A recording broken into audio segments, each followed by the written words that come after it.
तरफ अभिनेत्री अनन्या पांडे मुंबई में नारकोटिक्स कंट्रोल ब्यूरो के दफ्तर पहुंची हैं। नारकोटिक्स कंट्रोल ब्यूरो ने उन्हें पूछताछ के लिए बुलाया है।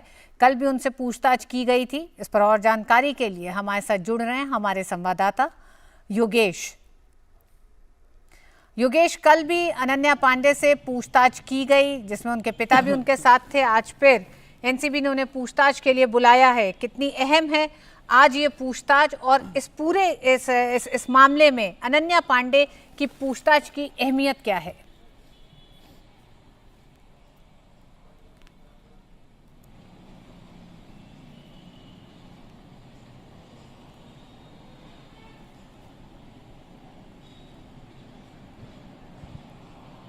ऋतु, करीब 2 बजे अनन्या पांडे एनसीबी दफ्तर आई थी और तब से पूछताछ चल रही है। करीब 6 घंटे हो चुके हैं। पूछताछ इस वक्त भी जारी है।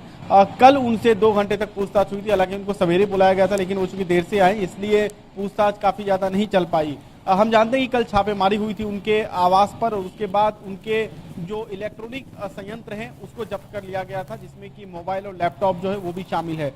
इसके आधार पर एजेंसी के हाथ में कुछ लगा है जिससे जुड़े हुए सवालात जो है वो किए जा रहे हैं। साथ में क्योंकि व्हाट्सएप चैट से पूरा मामला खुला है, चाहे अगर आर्यन खान की बात कीजिए या फिर अरबाज मर्चेंट की बात कीजिए, मुनमुन धमेचा की बात कीजिए, या फिर जो ड्रग पेडलर है चाहे वो आचित हो या फिर शिवराज हरिजन हो, जितने पेडलर्स हैं और जितने भी आरोपी हैं, टोटल अभी 20 लोग इस मामले में गिरफ्तार किए जा चुके हैं।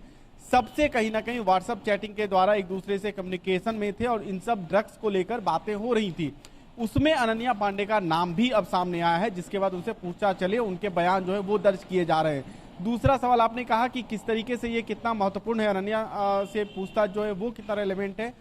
इसके 2 वजह, ये 2 तरह से महत्वपूर्ण है। पहला ये कि अनन्या का जो स्टेटमेंट होगा वो महत्वपूर्ण इसलिए होगा क्योंकि एनसीबी ने कोर्ट में पिछले दिनों कहा था कि ये पूरा मामला क्रिमिनल कॉन्स्पिरेसी से जुड़ा हुआ है। जो 29 एनडीपीएस एक्ट है उसके तहत ये मामला है। अगर कॉन्स्पिरेसी में अगर अनन्या कहीं ना कहीं शामिल हैं तो अनन्या जो बयान देती हैं वो बॉम्बे उच्च न्यायालय में, जब अभी आर्यन के बेल पर सुनवाई मंगलवार को होनी है। हम जानते हैं कि आर्यन के बेल को खारिज कर दिया गया था 19 तारीख को। इससे पहले 8 तारीख को मजिस्ट्रेट कोर्ट ने भी उनके बेल को खारिज कर दिया था। बॉम्बे उच्च न्यायालय में उनके वकीलों ने उस जजमेंट को चुनौती दी है।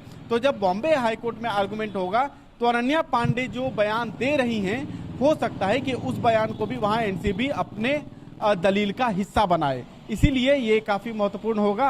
पूछताछ अभी चल रही है। पूछताछ में सीधे सीधे क्या सवालात किए गए हैं वो निश्चित तौर पर अभी सामने नहीं आया है, लेकिन संभावना जताई जा रही है कि उनके और आर्यन के भी ड्रग्स को लेकर क्या बातें हुई, व्हाट्सएप चैट्स में जो चीजें सामने आई उसका क्रॉस वेरिफिकेशन, उनका इस पूरे मामले पर क्या कहना है, इससे जुड़े हुए सवाल जो है वो संभवतः किए जा रहे होंगे। जी योगेश, कल की पूछताछ और आज एक बार फिर जो पूछताछ चल रही है अनन्या पांडे से, इसके साथ साथ जो ये कहा जा रहा है लगातार कि कुछ नए नाम और जुड़ सकते हैं, क्या उस तरफ किसी तरह का कोई खुलासा हुआ है या एनसीबी ने अपनी आगे की कार्रवाई में किसी तरह से इसका कहीं कोई संकेत दिया है कि वो कौन लोग हो सकते हैं?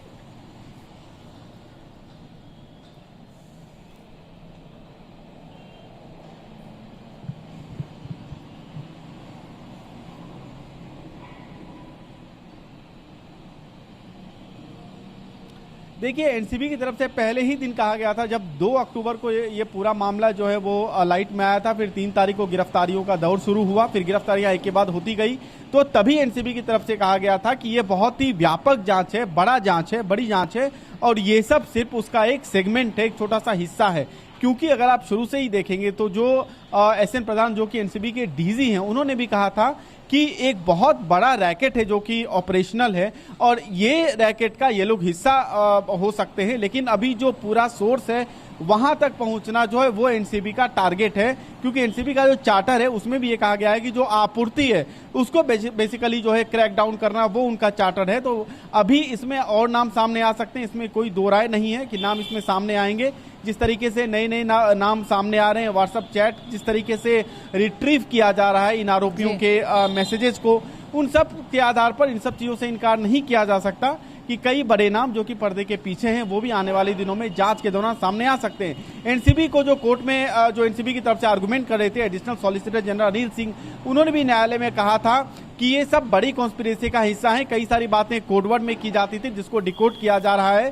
तो इन सब चीजों को देखते हुए, इन सब चीजों से संभावना से इनकार नहीं किया जा सकता कि कई नए नाम जो है वो आने वाले दिनों में सामने आ सकते हैं, गिरफ्तारियां भी हो सकती हैं। क्या योगेश, सुशांत राजपूत का जो पूरा मामला था उसमें भी जो ड्रग्स का मामला उस पूरे प्रकरण में भी सामने आया था, उसके तार क्या इस अभी जो जांच चल रही है उससे कहीं मिलते हुए दिखाई दे रहे हैं, या उस जांच का ये एक तरह से कह सकते हैं सिलसिलेवार तरीके से अगला चरण?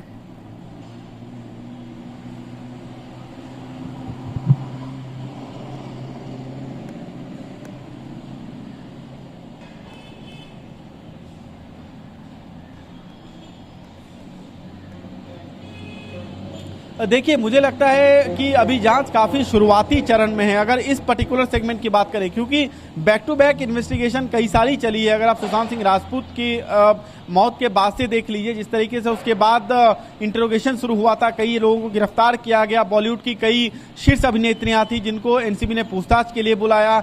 इस दौरान कई पेडलर्स की गिरफ्तारी हुई, बैंड्रा से, अंधेरी से, जो अलग अलग क्षेत्र है वहां से पेडलर्स की गिरफ्तारी हुई।